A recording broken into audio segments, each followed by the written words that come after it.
noches, los saluda Violeta Reaño. Bienvenidos a Prepárate Perú, una propuesta especializada con informes, con entrevistas y con recomendaciones sobre el fenómeno del Niño.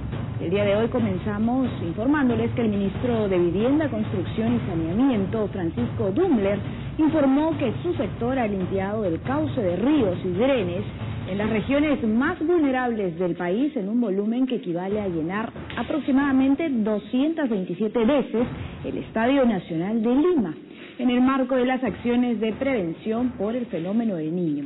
Agregó que los trabajos de descolmatación que ejecuta su sector a través del proyecto Maquinarias consiste en la limpieza de residuos sólidos de los ríos y drenes y se desarrollan principalmente en zonas urbanas y en las que existe riesgo de inundación de viviendas. Durante su presentación en la Comisión de Vivienda y Construcción del Congreso de la República, el ministro detalló que para estas acciones cuentan con un pool de maquinarias conformado por 172 unidades que actualmente están trabajando en diferentes regiones del país.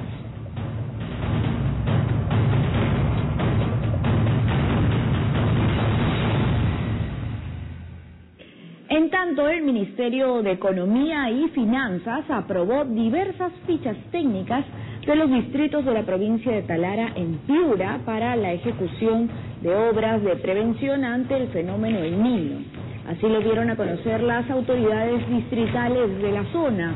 Según el alcalde de Los Órganos, Johnny Timedo, las fichas técnicas para la descolmatación, mantenimiento y limpieza de los drenes ya han sido aprobadas para su pronta ejecución por un monto que asciende a 124.000 nuevos soles.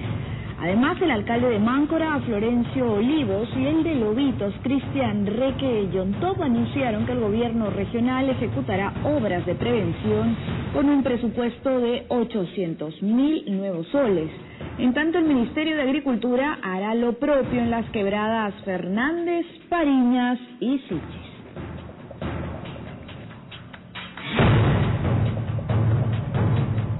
En la misma región, el presidente de la Junta de Usuarios del Sector Hidráulico, Sechura, Gonzalo Gómez Rumiche, señaló que es necesario realizar la destrucción del dique ubicado en el río Piura, el cual amenaza con inundar los campos de cultivo ante el aumento del caudal, con lo que se verían afectados agricultores y cerca de 4.000 familias que residen en el Bajo Piura.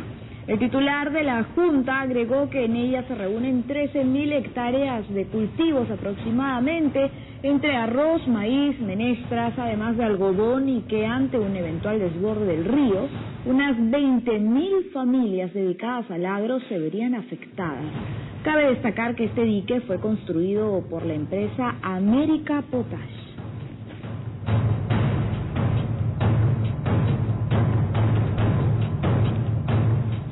Por otro lado, equipos técnicos de Foncodes buscarán reducir los riesgos sobre la vida y la salud, así como proteger los activos productivos de las familias rurales en situación de pobreza extrema que son beneficiarias del proyecto Jacu Guiñay ante los efectos del fenómeno del Niño.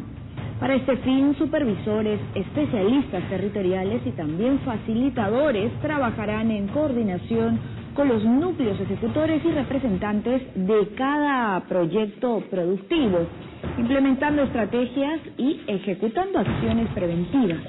En este sentido, en Chiclayo, en Lima y en Cusco se desarrollarán 3 talleres macrorregionales de capacitación para la elaboración de estrategias e identificación de zonas en riesgo. Además, comprende previsiones para aprovechar las oportunidades que pueda generar este evento climático.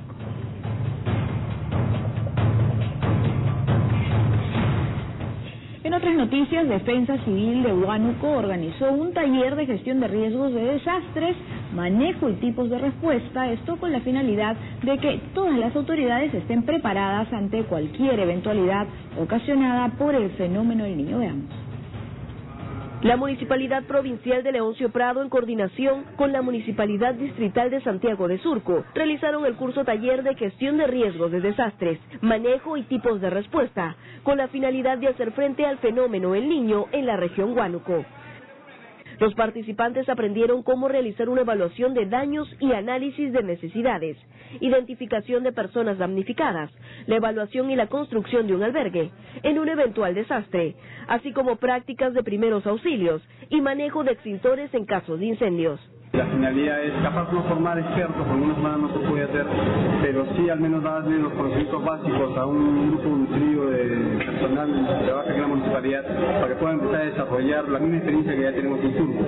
Y aprovechar también con temas de manejo, de gestión del riesgo, en el cual también tenemos un amplio conocimiento y experiencia.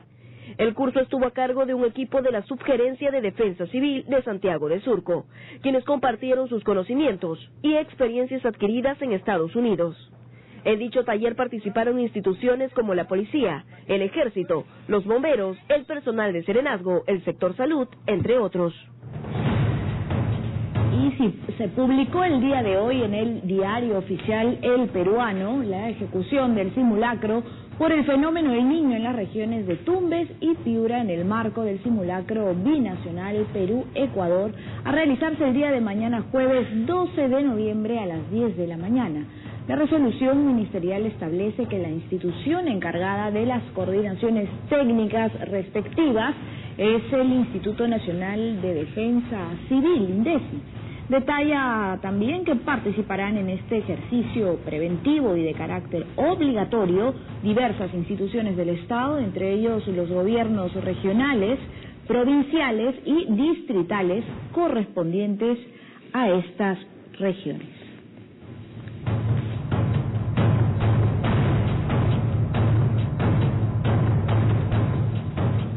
El día de mañana también se realizará el quinto simulacro y simulación nacional escolar frente a las lluvias e inundaciones por el fenómeno del Niño.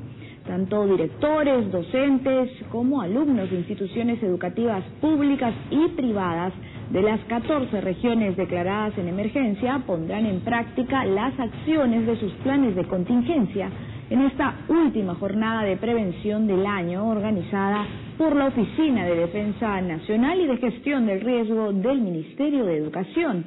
Esta actividad, que busca fortalecer la cultura de prevención en los colegios, se realizará en 3 horarios: a las 10 de la mañana, a las 3 de la tarde y a las 8 de la noche. Ya lo sabe, un nuevo simulacro, el quinto simulacro y simulación nacional escolar frente a lluvias e inundaciones por el fenómeno del Niño. Hacemos la primera pausa de la noche aquí en Prepárate Perú, pero regresamos con una entrevista al doctor Manuel Rosenberg, él es decano de la Facultad de Ciencias Veterinarias y Biológicas de la Universidad Científica del Sur. Con él regresamos tras la pausa, ya volvemos.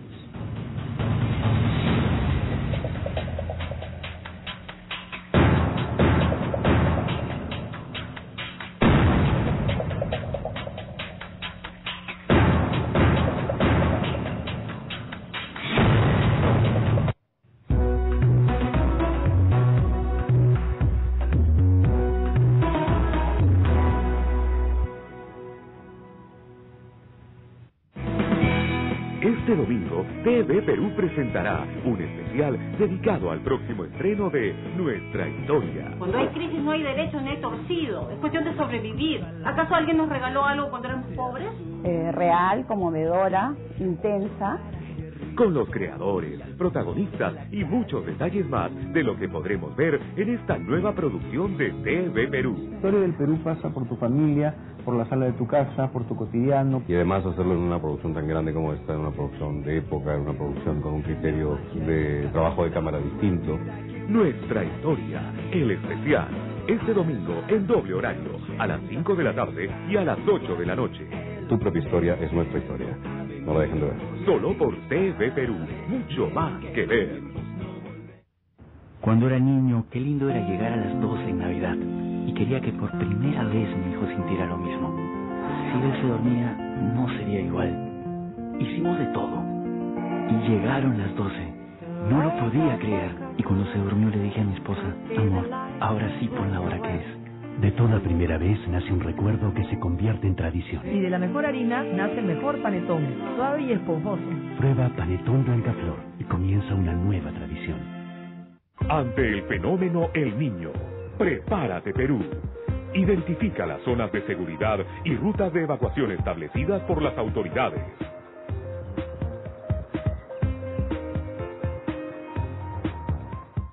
En Navidad pasan cosas increíbles.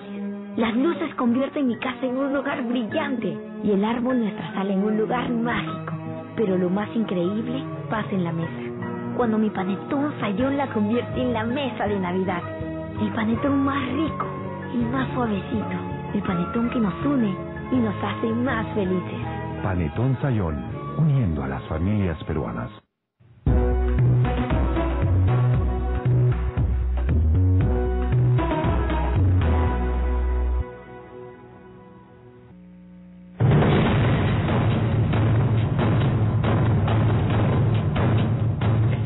Se encuentra con nosotros aquí en Prepárate Perú el doctor Manuel Rosenberg, que es decano de la Facultad de Ciencias Veterinarias y Biológicas de la Universidad Científica del Sur. Muy buenas noches.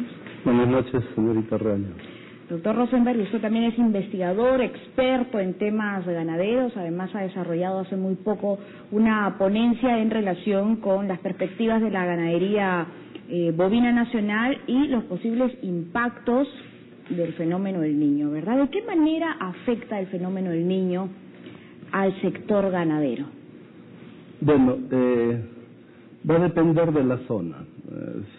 Si nos centramos en la zona de mayor impacto del fenómeno del Niño, con todos los destrozos que va a generar, que es la zona norte, la zona de Piura fundamentalmente, inicialmente la ganadería se afectada de agua, posiblemente los ganaderos van a tener que trasladarse a zonas un poco altas, pero terminado el fenómeno van a aparecer una gran cantidad de pastos, alrededor de 150.000, 200.000 hectáreas, de fácil se puede aumentar 10 a 15.000 cabezas por 2 años como máximo, ¿no? Entonces hay una oportunidad que aparece en medio de toda esta situación difícil, ¿no? El crecimiento de pastos naturales por un lado. Pastos naturales, ¿no? Sí. Y que sí tienen que ser bien aprovechados porque en la década del 70 el Estado trajo alrededor de 25.000 cabezas de ganado por un fenómeno similar al que se puede producir, pero trajo ganado de cría, después no supo qué hacer. Se generaron 25.000 cabezas que se llevaron muchos de ellos a la selva, pero no fue exitoso, esa gestión no fue exitosa, por lo que si hay una oportunidad, pero hay que tomarlo con mucha precaución y aprovecharlo adecuadamente, ¿no? Claro, nosotros comenzábamos antes de iniciar este programa sobre la ganadería en la selva, ¿no? Cómo se desarrolla la ganadería en la selva y de qué manera este ganadero, en lugar de ser un deforestador, puede pasar a ser un reforestador y también menguar todos los impactos, tanto del cambio climático como del fenómeno del Niño. ¿Podría desarrollarnos, por favor, un poquito este tema? Gracias por la pregunta y hace un buen tiempo ya veníamos, por lo menos personalmente, difundiendo una posibilidad que el ganadero se pueda convertir de deforestador en un reforestador, porque como política en la selva debe trabajarse solo con el área intervenida, no tocar el área nueva. Y la ganadería ha intervenido gran parte de los 10 millones de hectáreas intervenidas en la selva, casi unos 4 o 5 millones en ganadería, y hay un promedio de 60 a 80 hectáreas por ganadero, pero tienen una vaca cada hectárea o 2 vacas, en 2 hectáreas una vaca. Pueden mejorar su sistema de producción y tener 3 vacas por hectárea y duplicar su capital ganadero en la mitad del área y la mitad, entre 40 hectáreas o 30 o 40, dedicarlos a la agroforestería. Si eso se hace masivamente con los ganaderos, puede tenerse un gran volumen de reforestación y que es imposible hacerlo o es más difícil hacer con otro tipo de empresarios porque no existen muchas áreas grandes como para hacer grandes reforestaciones, pero sumados los ganaderos y por cuencas pueden hacer un gran trabajo. Por ejemplo, de la zona de Punimbuque en Tarapoto hasta la zona del Viabo, las zonas altas, hay una gran cantidad de ganaderos que vienen desde la parte alta hasta las orillas del río y que perfectamente toda la parte alta puedan considerarlo como reforestación y generar fuentes de agua, ¿no? Entonces, sería una gran política y de cara al cambio climático y también como posibilidades de buscar financiamiento para dar un salto en la ganadería. y hacer del ganadero, del deforestador, en reforestador. También aprovechar las lluvias, ¿verdad? Las lluvias de las zonas altoandinas, sobre todo para aprovecharlas aquí en la costa y en la selva, vernos todos beneficiados. El enfoque es parecido en la sierra, pero en la sierra tiene que haber más cosecha de agua. Tal vez la única justificación para que el Ministerio de Agricultura se llame Agricultura y Riego es porque sí o sí prioritaria la cosecha de agua y generar grandes represas como por ejemplo, la represa del Acachi Alto en Ayacucho está generando a la salida una gran cantidad de pequeños ganaderos que se han transformado de ganaderos de subsistencia en pequeños empresarios. Y como el Perú es ganadero por nichos, el gran nicho está, por ejemplo, en el sur, toda la zona de Cusco-Puno, y todo lo que fuera sierra también tiene que pensarse en cosecha de agua, en mejorar pastos, en conservar pastos para la sequía, porque la zona sur puede tener problemas de sequía muy graves. Ya debería estar por las lluvias, por otro lado tenemos el otro lado va a ser sequía, entonces por ahí hay que trabajar con pastos de secano, con cultivar avena para guardar pan para mayo, ¿no? Entonces la sierra tiene también un gran potencial, pero con reserva de agua, con aprovechamiento del agua reservada y generar pastos cultivados y también pastos de secano con la alfalfa dormante. Y si bajamos ya a la costa, en todo lo que es la ganadería de costa, la ganadería estabulada, el impacto va a ser más por el estrés de calor. El estrés térmico del ganado. Sí, o sea, el ganado tiene una cierta zona de confort que va desde 12 a 14 grados hasta 25, 26. Una vez que pase ese nivel de temperatura, el animal empieza a tener, sale de la zona de confort, no puede mantener su temperatura adecuadamente y entra a una zona tiene que buscar mecanismos de compensación para que no suba su temperatura, entonces la producción se vuelve más ineficiente. Claro. Ya de por sí, en verano, bajan los índices de producción de leche en 20%, la reproducción baja un 40%, pero con el niño ese impacto va a ser mayor, porque se estima que va a tenerse unos 3 grados o 4 grados más de lo normal. Y eso es suficiente para que las vacas prácticamente ya no se reproduzcan entre enero, febrero y marzo, y baje la producción de leche un 40%.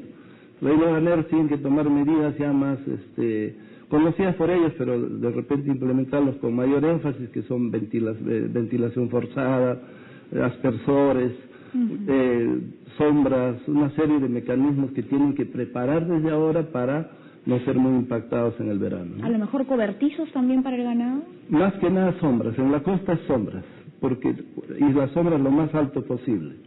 Los cobertizos son más para sierra, para menguar los efectos del frío. Las zonas más altas, ¿verdad? Sí. Y esto para evitar estos impactos negativos en el ganado que afecte al ganado en etapa de reproducción. Sí, al ganado lechero, en la etapa de producción y reproducción, ¿no? Al ganado lechero. Sí. Es decir, que la producción de leche o de carne puede verse afectada por los efectos del niño. Sí, y en la costa va a ser bien notoria la disminución de la producción de leche y los índices reproductivos se van a ver bien deprimidos, ¿no? ¿Qué otra recomendación le puede dar, por ejemplo, a estos ganaderos, microproductores, ¿no? Pequeños productores, para evitar que los efectos del niño tengan estos efectos negativos? Porque además de ser una oportunidad, como ya lo hemos conversado, también pueden traer estos impactos negativos. Sí, el tema es que deben estarse preparando en conservar pastos, ¿no? No hay mucha costumbre en la sierra, por ejemplo, de preservar pastos para épocas de sequía. Entonces, ya cuando están en el problema, empiezan a preocuparse y deberían calcular la cantidad de animales que tienen y buscar posibilidades de siembra de pastos de secano para preservar, por ejemplo, avena forrajera y para hacer como heno o como ensilado. Tienen que prepararse con pastos. Y en la sierra preparar los cobertizos y en la costa las sombras y los ventiladores. Sombras altas, ¿verdad? ¿El reciente aumento del precio del pollo tiene relación con el fenómeno del niño? ¿Podría tener esta relación? Sí puede impactar el fenómeno del niño en los precios, porque si llueve mucho en las zonas maiceras, si hay mucha lluvia en Brasil, o en lugares donde se produce maíz, o llueve mucho o llueve poco, va a subir el precio del maíz y la soya. y nosotros producimos pollo básicamente en base a maíz y soya. Entonces, los impactos que se generen en el exterior con los insumos que mencionamos, maíz o soya, sí van a impactar en el precio del pollo, definitivamente. Porque nosotros producimos pollo con gran cantidad de maíz y soya importada. Es decir, que lejos de lo que se ha venido comentando, del impacto que ha podido tener este informe de la Organización Mundial de la Salud sobre la carne y sus efectos, ¿no? La carne vacuna, la carne de vaca, el fenómeno del niño también puede estar impactando en este tema del precio del pollo. Claro, por las razones que le dije, en relación a lo de la carne, la Organización Mundial se refería más a la carne preservada, conservada, a la natural no mucho. Embutidos. A los embutidos, pero la natural, en la carne no tenemos que preocuparnos porque nosotros tenemos un consumo de 5.4 kilos de carne por persona al año. Es mínimo. Eso no es nada, ¿no? Y los peruanos todos sabemos que no todos los días se consume carne. Tenemos un calendario, un día se come pollo, otro día se come pescado, tenemos menestras. Lo que consumimos de carne no nos da para preocupar. Sin embargo, el mensaje irá para los que comen demasiada carne, que son pocos. Bien, muchísimas gracias por esta entrevista, doctor Manuel Rosenberg. Le agradecemos entonces al decano de la Facultad de Ciencias Veterinarias y Biológicas de la Universidad Científica del Sur. Y a continuación nos vamos a una breve pausa, pero regresamos con más aquí en Prepárate Perú.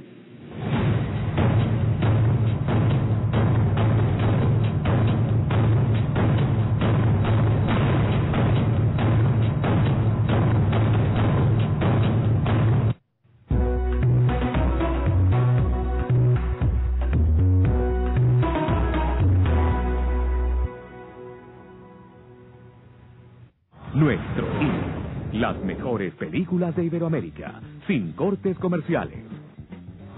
El miércoles. Una joven no se decide entre dos alternativas: conservar la relación con su antiguo prometido. ¿Estás haciendo la ventana otra vez? Claro, si me quedó virada, ¿qué quieres que haga? O aceptar un nuevo romance que la ilusiona. Habana Eva. El jueves. La historia de dos mujeres que descubren que algo las une. Está diciendo que no puede enterrar a mi padre en una tumba como Dios manda. ¿Tumba? Y deciden recomenzar sus vidas y mirar la realidad de otra manera. 7 mesas de billar francés. El viernes. Es un documental que recoge testimonios de la relación laboral y humana entre empleadas del hogar y sus empleadores. Un día me llama la otra, la cocinera, pero le parecía que era algo tipo brujería. Se suman anécdotas y relatos de confianza, pero también de decepción. Empleadas y patrones. Nuestro cine. Por TV Perú. En películas, mucho más que ver. En Navidad pasan cosas increíbles. Las luces convierten mi casa en un lugar brillante y el árbol nuestra sala en un lugar mágico. Pero lo más increíble pasa en la mesa. Cuando mi panetón Sayón la convierte en la mesa de Navidad. El panetón más rico, el más suavecito, el panetón que nos une y nos hace más felices. Panetón Sayón, uniendo a las familias peruanas. Desde este lunes 16 de noviembre, disfruta de toda la pasión, esfuerzo y coraje de tu deporte favorito. TV Perú Deportes. Ahora en el horario que tú elegiste, de lunes a viernes a las 11 de la noche y los domingos a las 10. TV Perú, en deportes, mucho más que ver. Gracias al auspicio de Head and Shoulders. Mi balón. Cuando era niño, qué lindo era llegar a las 12 en Navidad. Y quería que por primera vez mi hijo sintiera lo mismo. Si él se dormía, no sería igual. Hicimos de todo. Y llegaron las 12. No lo podía creer. Y cuando se durmió le dije a mi esposa: amor, ahora sí pon la hora que es. De toda primera vez nace un recuerdo que se convierte en tradición. Y de la mejor harina nace el mejor panetón, suave y esponjoso. Prueba Panetón Blancaflor y comienza una nueva tradición.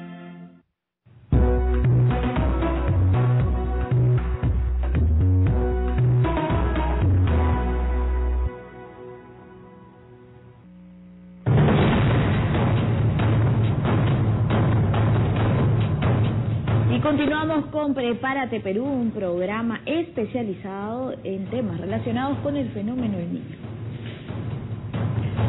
Cerca de 600 millones de soles se han destinado en labores de prevención por el fenómeno del Niño en el Callao, afirmó el gobernador regional Félix Moreno. Indicó que se encuentran preparados para enfrentar los impactos de este evento climático. Más detalles en la siguiente nota. Atención. Yo puedo decir tranquilo como gobernador del Callao que el Callao está preparado para un eventual corriente del Niño. De esta manera, la autoridad regional del Callao, Félix Moreno, aseguró que el primer puerto del país se encuentra listo para hacer frente al fenómeno climático. En esta parte de la capital, los trabajos de descolmatación y limpieza de cauce iniciaron en el mes de julio, para lo que se destinó aproximadamente 600 millones de soles. Por nuestra parte nos hemos preparado y puedo decir que estamos a un 90%, 95% el río Rímac y el río Chillón, que es el segundo río de importancia, estamos un 75%. Un equipo de TV Perú sobrevoló el cauce del río Rímac y desde el aire, el gobernador regional explicó las obras realizadas en la zona. El río se encuentra totalmente limpio, se ha descolmatado y se ha retirado maleza y basura en un aproximado más o menos de 400.000 metros cúbicos. Por este motivo, el Callao ha creado un programa de vigilancia vecinal para evitar el arrojo de basura y de desmonte en la ribera del río. Por otro lado, se pusieron en marcha los trabajos de prevención en la región Tacna ante el fenómeno del Niño. Las autoridades iniciaron la limpieza de cuencas de los ríos Sama, Caplina y Uchusuma. Aquí la nota. En la región Tacna se iniciarán los trabajos de limpieza de diversos tramos de las cuencas del río Sama, Caplina y Uchusuma, como medidas preventivas ante el fenómeno El Niño. El jefe encargado de la Oficina de Defensa Nacional del Gobierno Regional de Tacna, Roberto Loaiza, señaló que El Niño provocará intensas lluvias por debajo de los 3.800 metros sobre el nivel del mar, y que por ello es necesario reforzar las defensas ribereñas. En esta semana dando inicio al trabajo, estamos hablando en la cuenca de Sama, también como Caplina y Uchusuma. Este trabajo se está realizando en coordinación con los gobiernos locales, con las municipalidades provinciales y distritales, asimismo con la Dirección Regional de Agricultura y también Agrorural. El funcionario señaló que las lluvias provocarían la activación de quebradas secas, produciendo huaicos, sobre todo en el sector de Ilabaya, provincia de Jorge Basadre. El pasado marzo del presente año, la localidad de Mirabe fue afectada por la presencia de lodo y piedras. Para el caso de la zona altoandina, se pronostica que habrá ausencia de lluvias. En todo el país se sigue trabajando en prevención, ya lo sabe, infórmese y actúe frente al fenómeno del Niño. Esto ha sido todo por hoy, ya sabe que mañana tenemos un nuevo programa a las 7 en punto de la noche. Agradecemos como siempre su sintonía, nos puede ver en TV Perú, en la señal informativa del 7.3 y escucharnos en Radio Nacional. Buenas noches, chao.